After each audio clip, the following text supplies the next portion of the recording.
Title: I suspected my wife has been putting sleeping pills in my tea.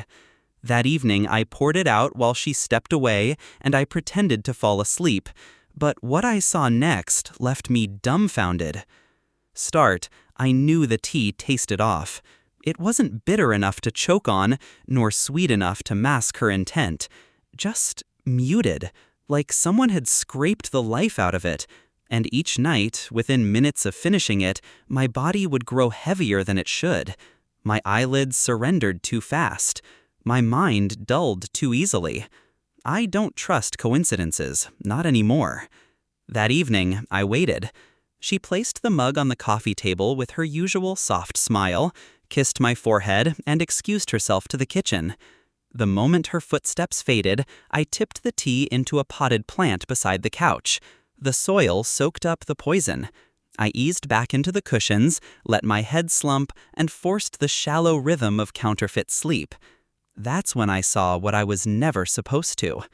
She moved like a predator in silk, quiet, careful, glancing at me as though I were livestock being prepared. From under the couch cushion, she pulled a folder, my folder. Bank statements, property documents, insurance papers I hadn't touched in months. She rifled through them with the precision of someone rehearsing a theft. Her hands trembled, not with guilt, but with urgency. And then she pulled out her phone, whispered something into it, and smiled. Not the smile she gave me, the one reserved for him. My heart didn't race, my blood didn't boil. No, I froze, locked in that moment, seared by the realization my wife wasn't trying to comfort me with tea, she was trying to erase me. We met 12 years ago. She was warmth when I was frost. I gave her stability, she gave me light, or so I believed. We built a home from nothing, filled it with laughter, promises, the illusion of permanence. I had defended her when others doubted her. I had given her my trust, blind and total. That was my sin, trusting without question. Now, looking at her standing over my sleeping body, I understood I had been investing in my own executioner. The next morning, I pretended to wake groggy, rubbing my temples as though nothing was amiss.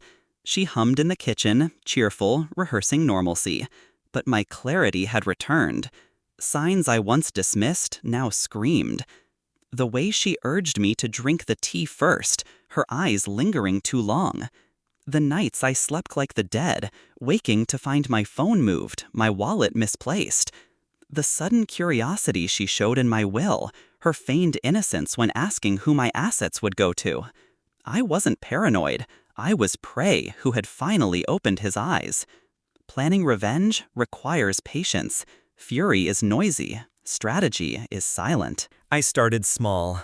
I saved every untouched cup of tea, pouring its contents into a vial. A discreet lab confirmed it. Zolpidem, high doses.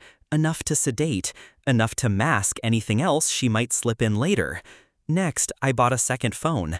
I documented everything. Photos of her rifling through my documents, voice recordings of her hushed calls.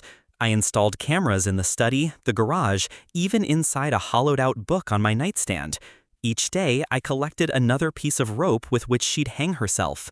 Quietly, I moved money, sold stocks, closed accounts, all under the guise of market instability. She didn't notice. She was too busy rehearsing my funeral. The lawyer was my final confidant. Together, we rewrote my will, diverting everything to a trust she couldn't touch. Then I instructed him, when the time came, deliver the evidence. My performance had to be flawless. So I kept drinking the tea, or pretending to, slumping earlier each night, letting her think her plan was advancing, letting her grow careless. I even left the safe open once, just enough for her to taste victory. She took the bait, snapped photos of the documents, and sent them to her lover. I caught every detail, his name, his number, his face, the man she planned to build her new life with after I was gone. The night of reckoning arrived sooner than I expected. She slipped something stronger into my cup. Too much. Maybe impatience got the better of her. Maybe he was pressuring her. Whatever the reason, I knew tonight was meant to be my last. I drank just enough to coat my lips, staining them with her crime. Then I collapsed into the familiar pose of counterfeit sleep. Minutes later, I felt her check my pulse. Satisfied, she whispered, "It's done." And the doorbell rang. She froze. Confusion flickered across her face as uniformed officers stepped inside. My lawyer followed, carrying a sealed envelope. I woke then, slow and deliberate, locking eyes with her. The way she recoiled, as if she'd seen a corpse rise, was the sweetest confirmation of all. The officers read her rights as the envelope was opened. Inside, lab results of the tea, recordings of her calls, photos of her lover, time-stamped footage of her drugging me. Her mask shattered. The calm, composed wife crumbled into a cornered animal. Her pleas weren't to me, they were to him, the man who never showed up, the man who had already been contacted, questioned, and confessed to his part. He saved himself by sacrificing her. The fallout was surgical. Her arrest, the lover's testimony, the exposure of her betrayal in the eyes of friends and family who once praised her loyalty. But the best cut? Watching her realize she'd failed, not because she wasn't clever, but because I had been cleverer. Now she sits in a cell, waiting for appeals that will never come. And I sit here, in the home we built, surrounded by silence that no longer feels like loneliness. Do I miss her? No. You cannot miss poison once you've spat it out.